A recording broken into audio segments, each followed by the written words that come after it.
Episode 674 of the podcast. It is Sweeping America, the Outdoor Sports Podcast presented by Betfred Sportsbook. It is Thursday, March 2nd, 2023. People, I hope everybody's doing well. I hope everybody is having a great day.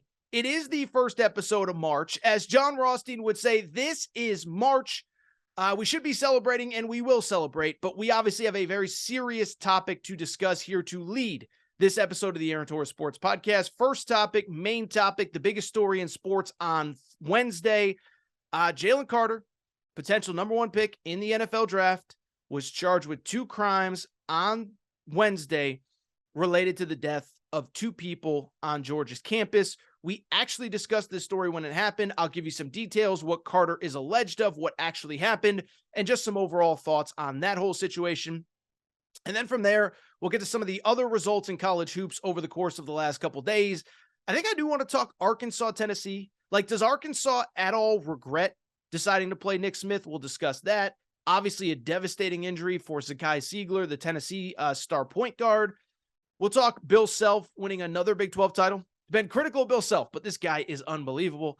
And some other odds and ends from the world of college basketball. Busy show, serious topic to kind of lead today's show. But overall, listen, March is a super fun month. I'll tell you, got off the phone on Wednesday with Bracket Fanatics. They are ready to run our bracket challenge. So good things are ahead, fun things are ahead, and we will discuss all of it. But obviously a very serious topic to start the show. So with that said, let's get to the topic of the day. And the topic of the day, as I just laid out, we have another very serious incident on a major college campus that could have been avoided, that now has brought in legally a high-profile member of a major college athletics program. And I'm not comparing apples to apples. I'm not trying to drag one into the other. But obviously, the last 2-3 weeks, we spent a lot of time talking about Brandon Miller, what he is alleged to have been involved in the shooting on Alabama's campus. And on Wednesday, we got some details about something involving Jalen Carter, a star defensive player for the University of Georgia. So let's just get into all of it. Let's break it all down. Let me give you all the background, and then I'll share some thoughts. We'll just discuss it all like we always do on this show. Never avoid tough topics here on the Aaron Torres Pod. But this story, sadly, ironically, starts on the same night as that shooting on Alabama's campus that took the life of Jamia Harris. I remember talking about both of these stories together, two tragedies, one on the campus of the University of Alabama, which we have revisited over the last couple weeks. But this one was at Georgia. Georgia won its second straight national championship in football in early January, the day of their national championship parade. That night, there was a tragic incident after the championship celebration that took two lives of two people involved with Georgia football. One was a recruiting staffer named Chandler LaCroix. The other was an actual player named Devin Willick, who passed away again in mid-January thanks to a car crash in Athens or around the Athens area, again in mid-January, involving a recruiting staffer, Chandler LaCroix, and a player, Devin Willick. At that point, that was all we knew, and that was all we discussed, kind of in the same way that we kind of gave you the who, what, when, where, why of the Darius Miles situation and then didn't really talk about it. Well, it was the same situation with Georgia football. We had no new details. We weren't pointing fingers. We weren't doing this. We weren't doing that. It was just a sad, awful situation. Well, on Wednesday, we got some very important details, some very important updates on this crash that, again, took the lives of two people involved with Georgia football. None of them are good, and some of them involve Jalen Carter, Georgia's star defensive player. He was ironically in Indianapolis for the start of the NFL Combine. He has since decided to leave. He has been charged with 2 misdemeanor crimes in the state of Georgia. And as I'm recording, my understanding is he has returned to Georgia, where he will likely turn himself into authorities, maybe by the time that you listen to this. So what happened? What was Jalen Carter's involvement? Well, what we found out was that on the night of that tragic car accident, took 2 lives, ironically, kind of crazily, There were actually 2 survivors of that car crash, including an offensive lineman named Warren McClendon, who actually played in the Senior Bowl just a few weeks later. But I bring it up because what we find out is that according to a police report and also some great reporting from the Atlanta Journal-Constitution, essentially the car that Chandler LaCroix was driving was allegedly involved in basically a racing situation, a street racing, drag racing situation involved with a car that was driven by Jalen Carter. This is from the police report in terms of how the police are describing the incident. Reading it from the police report, to be clear, this is not my opinion. It's not my thoughts. This is what the police allege have happened. The investigation found that Chandler LaCroix, driver of the 2021 Ford Expedition, and Jalen Carter, driver of a 2021 Jeep Trackhawk, were operating their vehicles in a manner consistent with racing shortly after leaving the downtown Athens area at about 2:30 a.m. The evidence demonstrated that both vehicles switched between lanes, drove in the center turn lane, drove in opposite lanes of travel, overtook other motorists, and drove at high rates of speed in an apparent attempt to outdistance each other. That is from the police report. What we also found out, not surprisingly, Chandler LaCroix's car was driving upwards of 100 miles an hour around the time of the crash. We found out that Chandler LaCroix was drinking that night. A toxicology report revealed that her blood alcohol level was twice the legal limit at the time of the crash. And we also found out that, as that police report reflects, Jalen Carter was driving the other car and basically fled the scene when it happened. According to police, he was at the scene and then left. He returned about 2 hours later and gave 2 conflicting stories to police when he returned. The first one was that he was there. The first one was that he was not at the scene of the incident when it happened. Basically that he heard the crash from his apartment, that he decided to kind of just come out and see what happened. That was the first story that he told, but then he had later told police that he was in fact driving behind and beside the SUV driven by LaCroix. Police did say that he had no signs of intoxication. And as of right now, that's what we know. But what we also know, and this is important, is that with the incident, he has been charged with 2 misdemeanor crimes, reckless driving and racing, for which, again, he has returned to Georgia, where he will reportedly turn himself into authorities. Couple thoughts here before I just open the vault and share some thoughts. One, again, we're not a crime podcast. I'm not a lawyer. I'm not going to sit here and talk about, is Jalen Carter going to go to jail? Is this, is that, is whatever. You can read police reports, police documents if you care. I'm not here to say what he did do. I'm not here to say what he didn't do. I'm not here to argue his innocence. I'm not here to argue his guilt. I am just repeating what the police said, and the lawyers in the court system will figure out what's next for him. My understanding is that the 2 misdemeanors face upwards of a year in jail. So that's obviously on the table potentially for this situation. And I also, before we kind of get into all the details, I do want to say, this was awful incident, which could have been much worse, which we're going to get to in a second. But there were 2 people who lost their lives on this night. Bad decision-making, but, rest in peace to Chandler LaCroix and Devin Willock, who are both obviously no longer with us. Now, in terms of my thoughts, let me just say this, and I want to preface it by saying what I always say in this situation. I am far from perfect. I have made many mistakes in my life. There are many days and many moments which I wish I could do over. I'm not perfect. I don't claim to be. But I have to say, this was so dumb and so idiotic by all parties involved, okay? We have a lot of young people that listen to this show, high school aged, college aged. I am grateful for every single person that listens to this show. Let me just say this. I'm a dude in my 30s. I've made a ton of mistakes that I regret. I can definitively tell you, though, I've never drag raced or street raced and don't drive drunk. I've never driven drunk, and I've certainly never driven drunk while speed racing.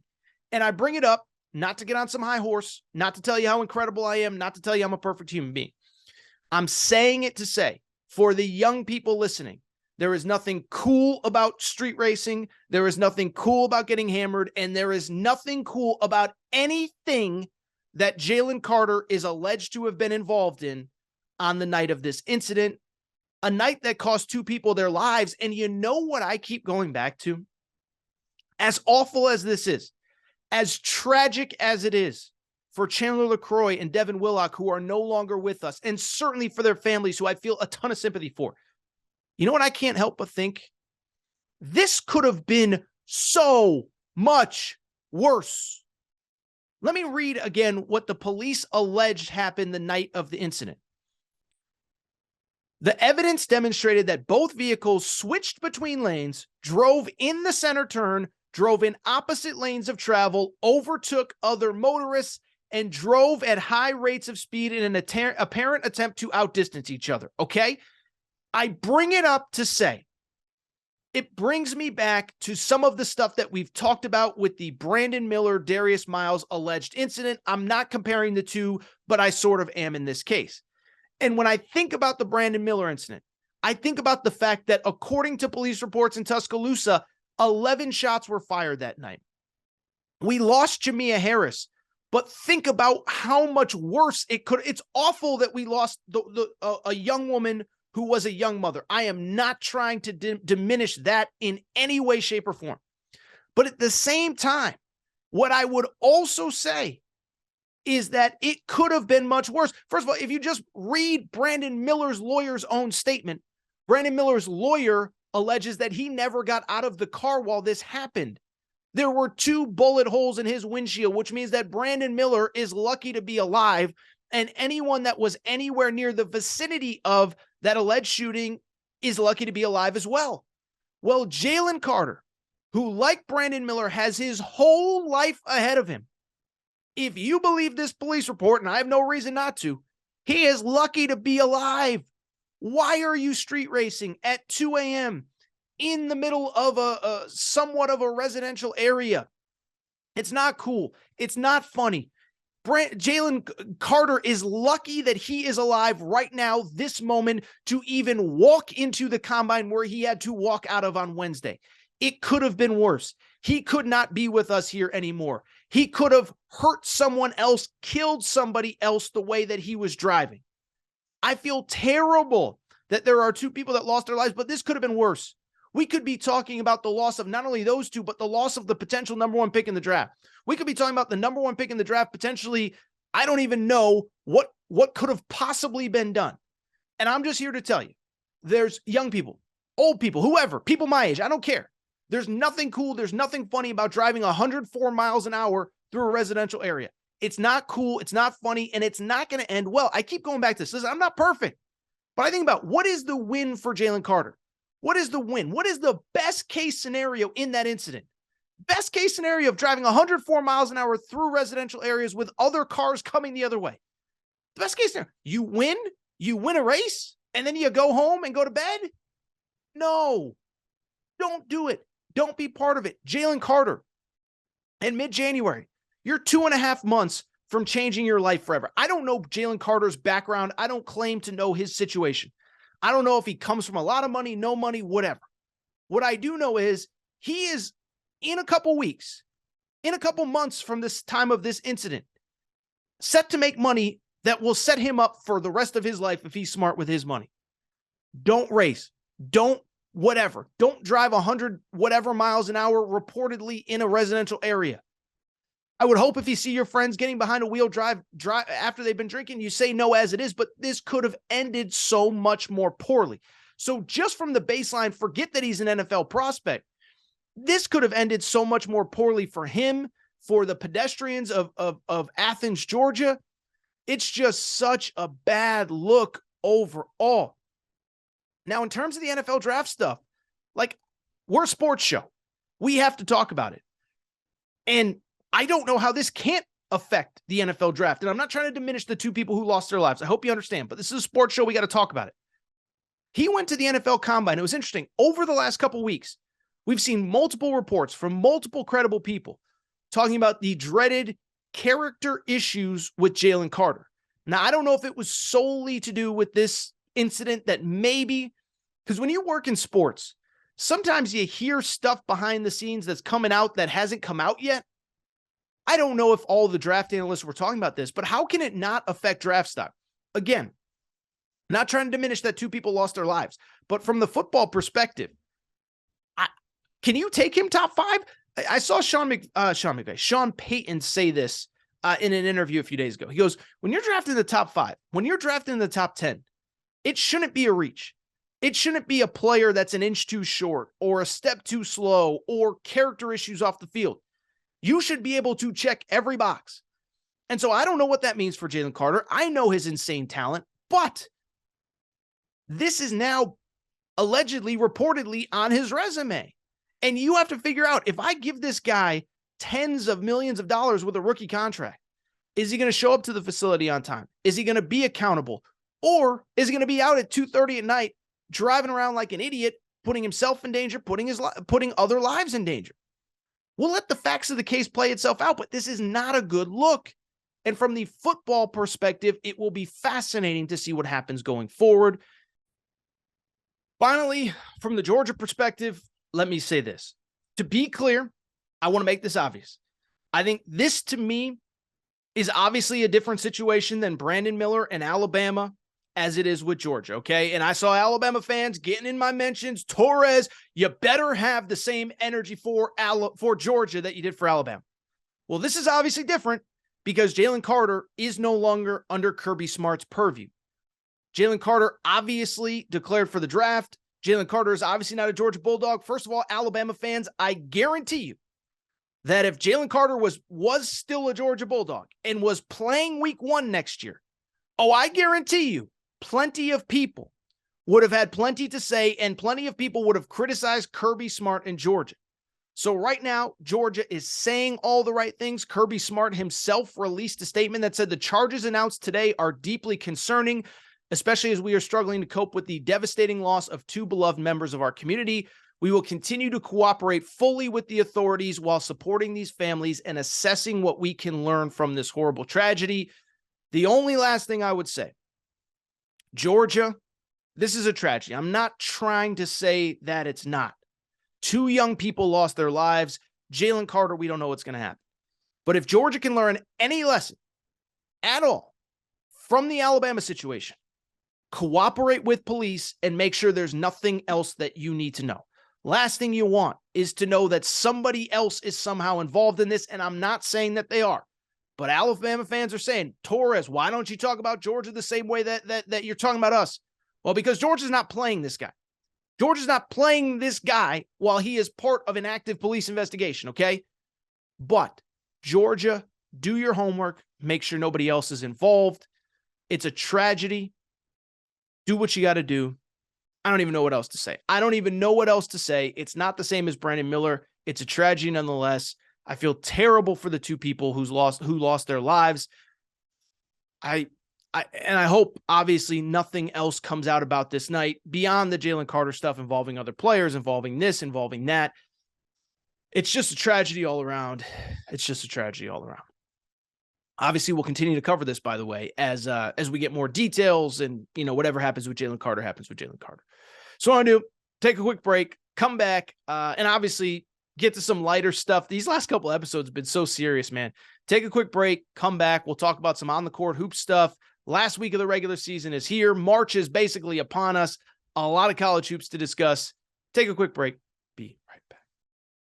We're going to get back to the show in a minute, but before we do, I want to welcome back our presenting sponsor, Betfred Sportsbook and the Betfred Sportsbook app. By now, you know Betfred's story. Started in 1967 in the UK. Over 1,600 shops in the UK have come to the United States and made a major splash. They are the presenting sponsor of the Cincinnati Bengals, Colorado Rockies, Denver Broncos. And what I love about working with Betfred, nobody does more for their customers than Betfred does, okay? I've told you before, but I'm going to keep telling you. Cincinnati Bengals games, that Betfred suite is rocking. They had a New Year's Eve into New Year's Day party for the launch of sports betting in the state of Ohio. Shout out to all of you who were there.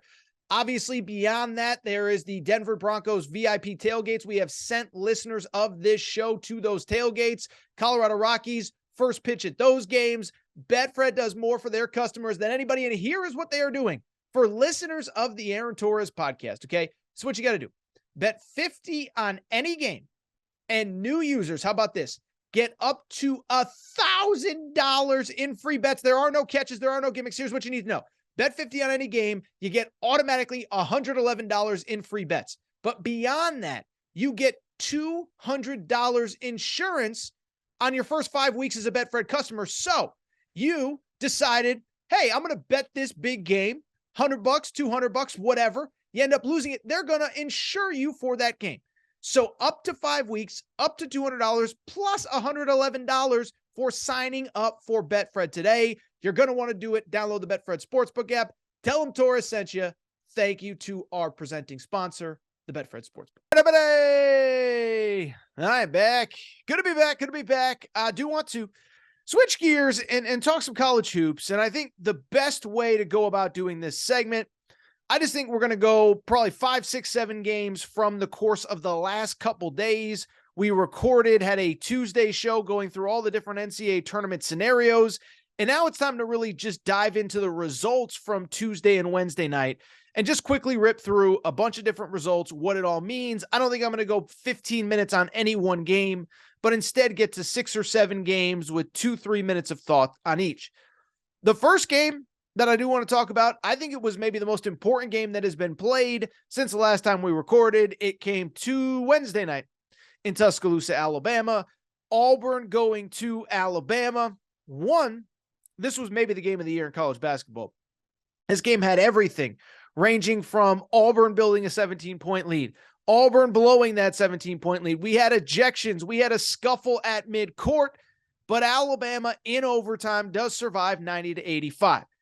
And so when it's time to talk about Alabama, I think we need to start doing something on this show. I always say on this show, 2 things in life can be true. And I think with Alabama, 2 things in life are true. 1, I think we can all agree, if you're not an Alabama fan, and if you're an Alabama fan, you're going to defend the Brandon Miller decision, whatever. I'm not here to tell a fan how to feel. But I think the 2 things that we have to acknowledge, if you're not an Alabama fan, are this. 1, we can disagree with the decision to even be playing Brandon Miller right now. And we could say, if it was my school, if it was my coach, this would never happen, blah, blah, blah, blah, blah, whatever. Alabama fans will fight you. But that is one side of the coin with Alabama. The other side, we have to accept and acknowledge that Alabama has made the decision to keep this young man on the court, and we can like it or we can hate it, but we have to now start talking about them as a basketball team as to what it means for the rest of the season. If something from the legal perspective changes, we will discuss it then. But right now, the decision has been made, and we believe Brandon Miller will be on the court the rest of the year for Alabama. And so because of it, we have to acknowledge the off-the-court stuff while also acknowledging the on-the-court stuff, and here is the on-the-court stuff. With the win, Alabama wins its second SEC title in 3 years, and on Wednesday night, I think we saw what I've been talking about all year when it comes to Alabama, the basketball team. At their best, I believe they may be the best team in the country, and I think we saw it on full display on Wednesday night. First of all, from the Alabama perspective, a couple things stand out. 1, this is the team that we saw on Wednesday is the team I've been telling you about all year. Everybody likes to get caught up in narratives with Nate Oates. The offense, threes, spacing, threes and layups. That's all they do. They take 3-pointers, they take layups, they get to the foul line. But this is a complete team, and I thought the complete team element of them was on full display. This was a team that was not great early, but down the stretch when they needed rebounds, they got them. When they needed block shots, they got them. I thought it was the defense that got them back in the game. And the defense, in my opinion, has been one of the more underrated elements of this team all year. And I know I keep talking about it, and I know we keep discussing it. But the bottom line is, when you look at this Alabama team and why you can like them or you can hate them, but they're good enough to win a national championship, here is why. You know who ranks number 3 in the country in field goal percentage defense? Houston is number 1. That probably doesn't surprise you. Tennessee is number 2. Alabama is number 3. This is an elite defensive team. This is an elite rebounding team. That was on full display on Wednesday night. It just felt like every single time they needed a play, they needed to stop, they needed this, they needed that down the stretch, the defense came through. That's one reason why I believe they're a complete team. That's one reason why, from a basketball perspective, I think they're so dangerous. And two, again, to go back, understand what's going on off the court, but on the court, they have an incredible resiliency to fight through adversity. And maybe it has to do with what's going on off the court. And to be clear, I think everybody knows I'm not trying to diminish the seriousness of what's going on off the court, but this is a team that just seems to, whatever you throw at them, they figure it out. They had a very controversial week last week. Brandon Miller goes to South Carolina and scores 41 points. They hear it all week. They beat Arkansas on Saturday. They have the whole, pat down celebration, pregame celebration that they're getting questioned about after the game on Saturday. They come out on Wednesday and take care of business. And so when I look at this Alabama team, from the national perspective, not much has changed. Listen, we have a sport right now where everybody has questions. Kansas has questions. Duke has questions. UConn has whoever. And this team continues to win and continues to play at an insane level. We'll see if they can keep it up against Texas A&M. But from a basketball perspective, it's hard not to be impressed. Alabama gets the win over Auburn. This was a great game, and Alabama gets the win. And for the second time in 3 seasons, they are your SEC regular season champs. They win it outright. That was partly because of Texas A&M's loss to Mississippi State on the road on Saturday. But they're going to be the number 1 seed in the SEC tournament next week. Alabama is your SEC champ. Keeping it going. I do have to quickly talk about the Auburn perspective in this game. For Auburn, this was just a crushing loss. And here's why. If Auburn had won this game, I think that just about clinches an NCAA tournament berth for them. If they had won this game, I don't really think like you still want to win Saturday in the season finale at home against Tennessee. You still want to have success in the SEC tournament, but this wasn't a team that I felt like if they win on Wednesday night against Alabama, that is the quad 1 of all quad 1 wins, and that puts a cherry on top of Auburn's resume. Instead, they lose, and unfortunately for Auburn fans, this just took on way too much of a familiar feel, okay? 15 of 24 from the free throw line. That's not going to get it done. Not against the number 2 team in the country on the road. 2, this was a game they were largely in control in and couldn't put it away. Did you know I got this stat from our Torres on Auburn guy? We have the Torres on Auburn account. Matthew Huntley runs it, does a great job. Matt told me that Auburn, in its last 80 minutes of basketball, Auburn has led for 60-plus minutes of them, yet they go, or I don't know what the exact stat is because obviously the Kentucky game is in the mix. I don't know. But the bottom line is you go through their entire season. That stat wasn't right. I'm going to have a talk with Matthew. But the point is this, is that you go through Auburn's season, it's one game after the other, where they're on the cusp and they can't quite get through. They lose by 1 at Tennessee. They were I don't want to say they were in control, but they could have beaten Alabama the first time they played them in Auburn. They lose. Could have won the game on Wednesday night at Alabama, blow a 17-point lead. Were in control against Texas A&M on the road a few weeks ago. Couldn't win that one. At Vanderbilt, lose in the final seconds. And so for Auburn, it's one after another, close calls that aren't quite good enough. What'll be interesting, they host Tennessee on Saturday. They win this one. I think they're probably in. You lose this one, though, and we talked about it on Tuesday's show. I think you're probably going to the SEC tournament needing to win a game at the SEC tournament because right now the resume is just not really there. They did beat Arkansas and Missouri at home in SEC play. But outside of the SEC, their best win is probably for Auburn, Northwestern by 1, lost to Memphis, lost at USC, lost to a couple other big games out of conference. So your best win out of conference is realistically probably An ugly 1-point win over Northwestern.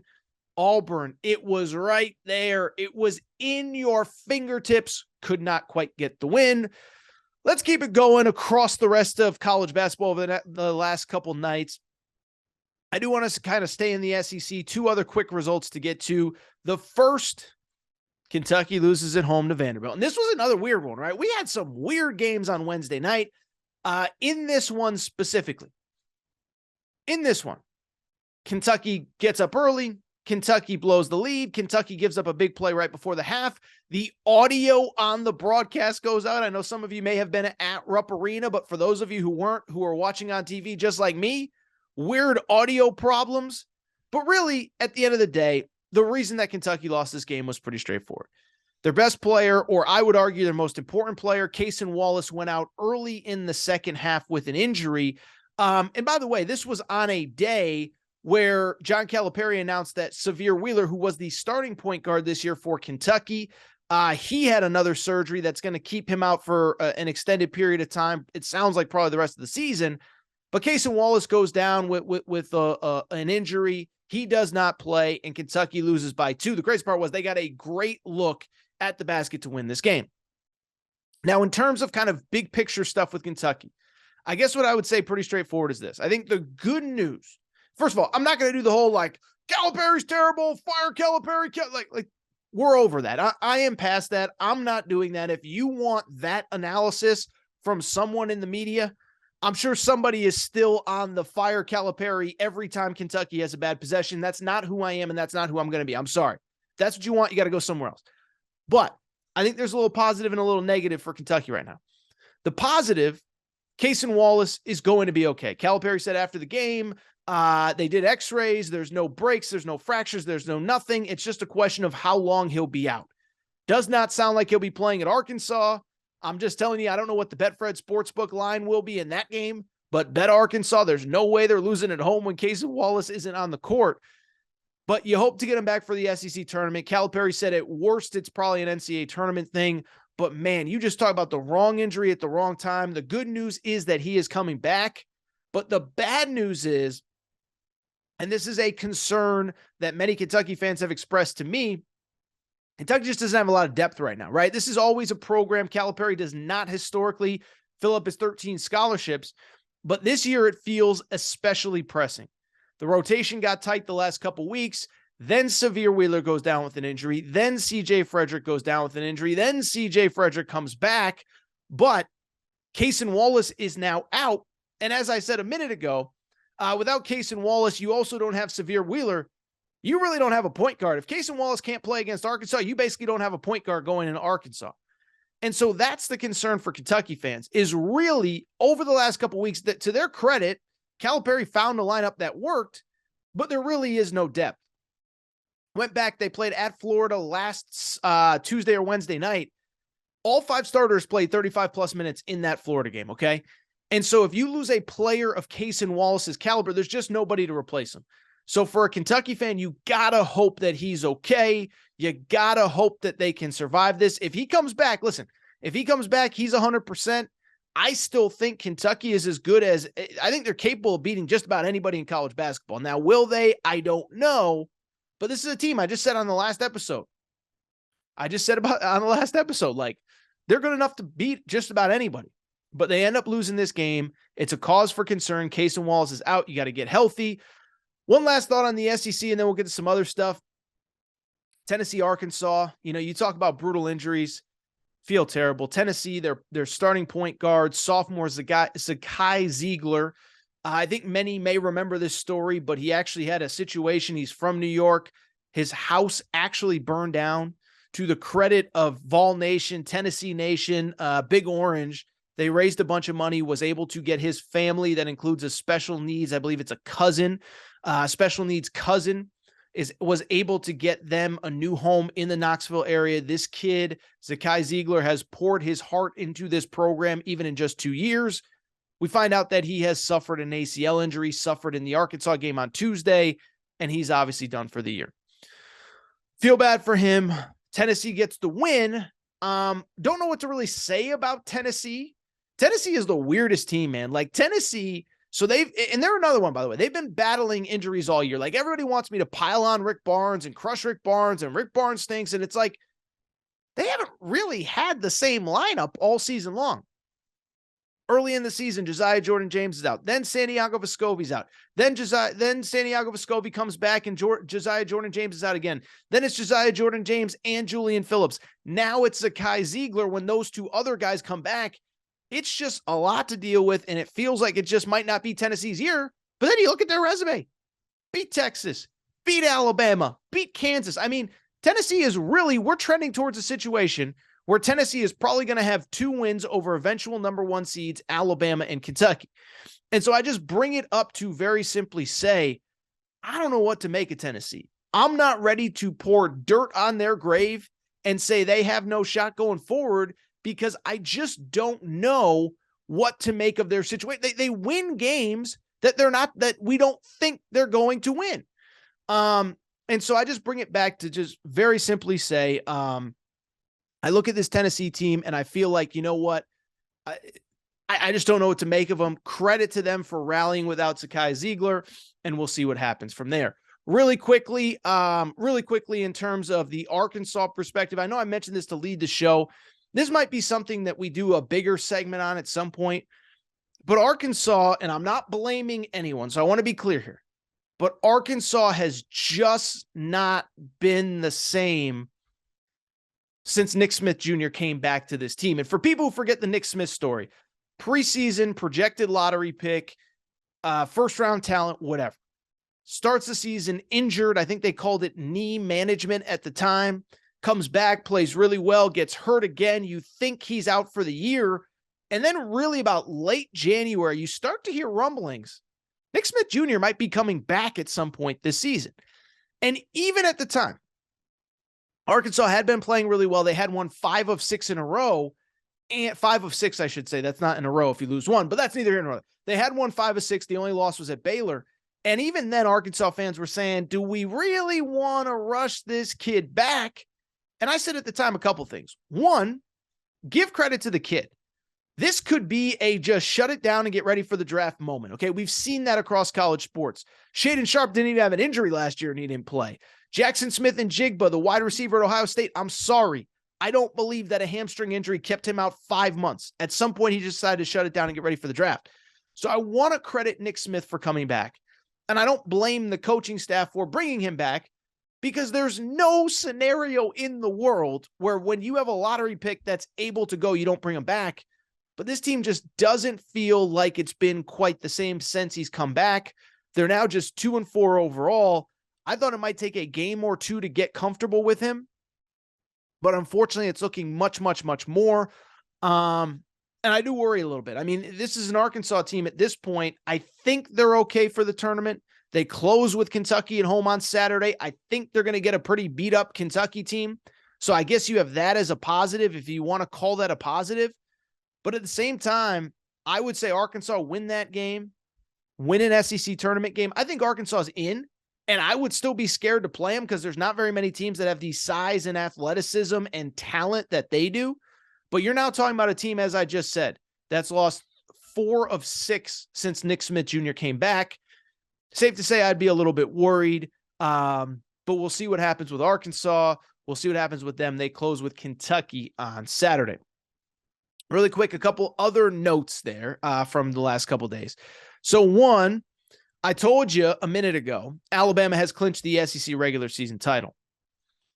Can we just take a moment to acknowledge the fact that Kansas on Tuesday, get my days all confused.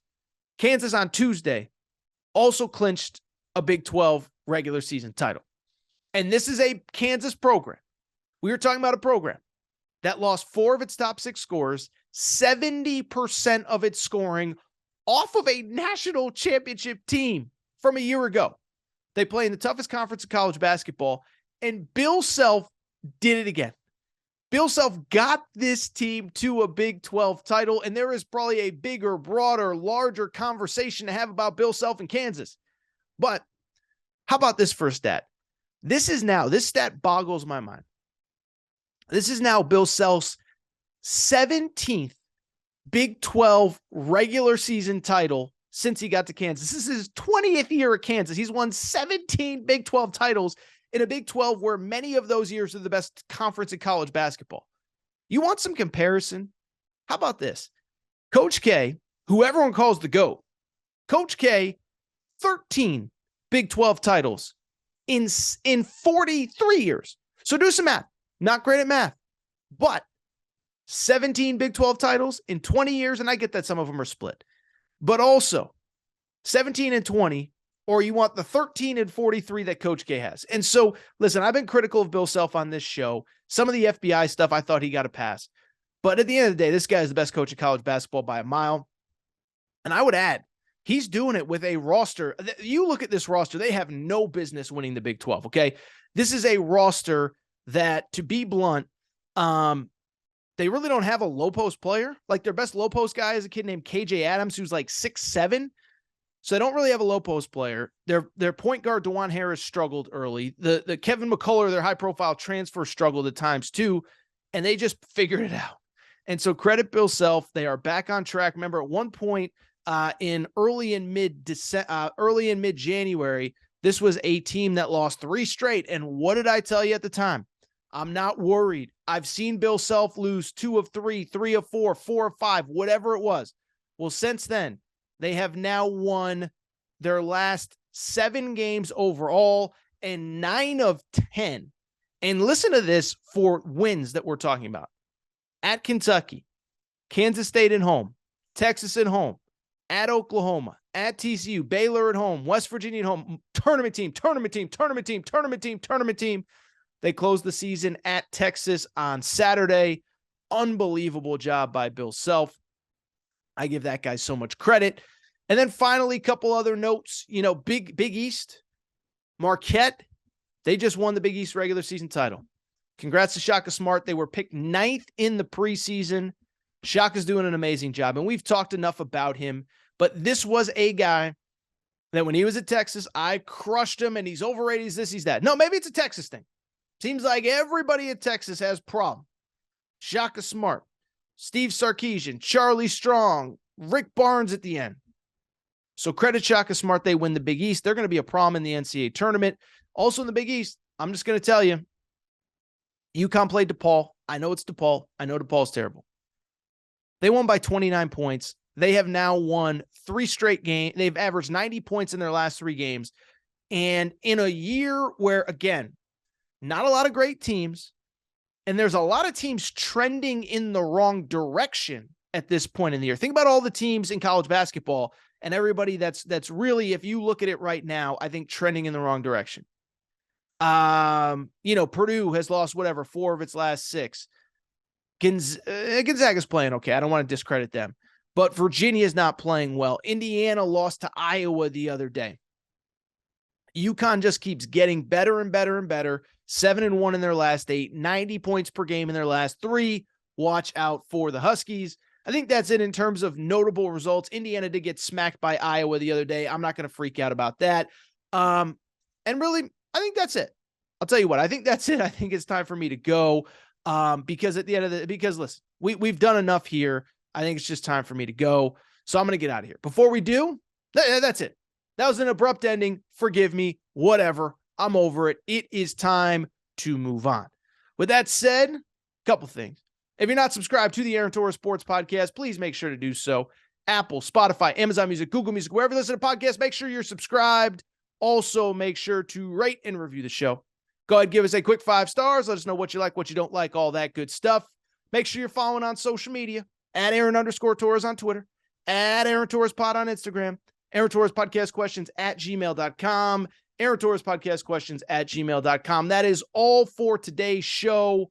Good stuff, fun stuff, quick show, killer show, great show, doing what AT does. That's all for today's show. By the way, should have led the show with this. But how about this? We got 20% off in the Aaron Torres Media Store. So you want to get your Mike F. and Woodson shirt. You want to get your Revenge Tour t-shirt. You want to get, whatever. By the way, we got some cool new stuff there that you're going to want to check out. Marches for day drinking. I'm just saying, you get together with your boys, you have a couple drinks. We got our Marches for Day Drinking t-shirts, our Marches for Day Drinking, whatever. So make sure to check out the Aaron Torres store. A lot of good stuff. Awesome stuff. Time for me to get out of here. Before we do all that good stuff, check out the store. 20% off. Discount. March 20%. March 20% is your discount. That is all for today's show. If you want more details, by the way, feel free to hit me up at Aaron_Torres on Twitter, Aaron Torres Pod on Instagram, all that good stuff. Time for me to go. Shout out to Torrent Craig. Shout out to Rachel, who hates my voice. Shout out to JJ Redick, you F-head. Unblock me, bro. I'll be back on Friday. So we'll do 4 episodes this week, by the way. Monday, Tuesday. If you missed it, go back and download. Then this Thursday show, then Friday. That's it. Time to go. Shout out to Torrent Craig, Rachel, who hates my voice, and yes, JJ Redick. By the way, I saw JJ Redick and Kendrick Perkins getting into it. Maybe it's not me. Maybe it's not me. JJ Redick seems to get into it with everybody. Maybe it's not Torres. I'll be back Friday. Have a good day, people.